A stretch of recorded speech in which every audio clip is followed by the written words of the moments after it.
এই মুহূৰ্তত উপস্থিত আছোঁ লখিমপুৰ জিলাৰ গুণাৱতীত আৰু গুণাৱতীত থকা এখন দলং দেখাবলৈ যত্ন কৰিম। মই প্ৰথমে দলংখন দেখাবলৈ যত্ন কৰিছোঁ।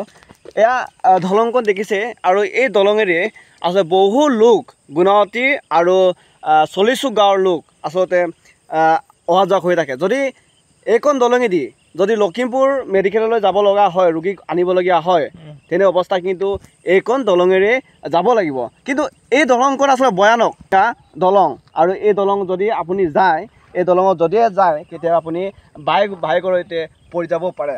মই ইয়াৰে লোক এজন আছে, মই কথা পাতিব যত্ন কৰিম। আপোনাৰো চলাইছোঁ, কি ক'ব? দলংখন ভয়ানক অৱস্থাত আছে। এই দলংখনত চলাই যোৱাটো ভালেই, ঠেলি পাৰ কৰাবলৈকো মানে ভয় আছে। এই দলংখনৰ ভয়কো হোৱা নাই, কি হিচাপত বনালে ইহঁতে, কাৰ গাফিলুফিত এইটো হৈছে। কিন্তু দলংখন খুব বেছি 3 বছৰো যোৱা নাই নেকি, 4 বছৰমান হৈছে নেকি, ইমানতেই দলংখনৰ আয়ুসটো শেষ।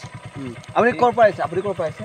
মই গুণাৱতে স্থায়ী বাসিন্দা, কিন্তু মই মাজুলীলৈ গৈছিলোঁ। মাজুলীৰ পৰা আহি যেনে তেনে ঠেলি পাৰ হৈছোঁ।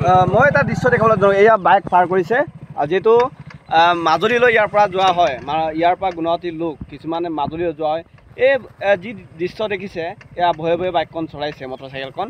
আৰু যদি আপুনি বাই চান্স যদি অলপ খেলি মেলি হ'লে পৰিবও পাৰে তললৈ, যিহেতু পানী বহুত দ আছে। মই পৰিৱেশটো দেখাইছোঁ তাৰ সমান্তৰালভাৱে। এই দৃশ্যটো দেখি নিশ্চয় আপোনাৰো গা নোম ইয়ৰি উঠিব। আৰু যিহেতু কি দাবী জনাব অসম চৰকাৰক, যিহেতু পুনৰবাৰ নিৰ্মাণ কৰিব লাগে? পুনৰবাৰ নিৰ্মাণ কৰিব লাগে। সমস্যাবিলাক এতিয়া এইখন দলঙেদি বহুতজন মানে বহুত লোকে পাৰাপাৰি হৈয়ে থাকে, কিন্তু ভয়ে ভয়ে পাৰাপাৰি হৈ আছে।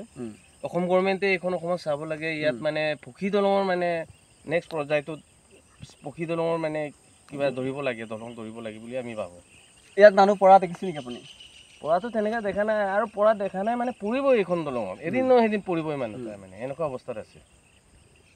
মটৰচাইকেল তেলি নিও ভয় লাগিবলগীয়া হৈছে। অকল চলোৱাটো বাদেই, এইটো কাৰণে যেনে তেনে মই তেলি পাৰ হ'লোঁ। মই বৰ্তমান মাজুলীৰ পৰা আহি আছিলোঁগৈ, বহুত ভয়ে ভয়ে পাৰ হ'লোঁ।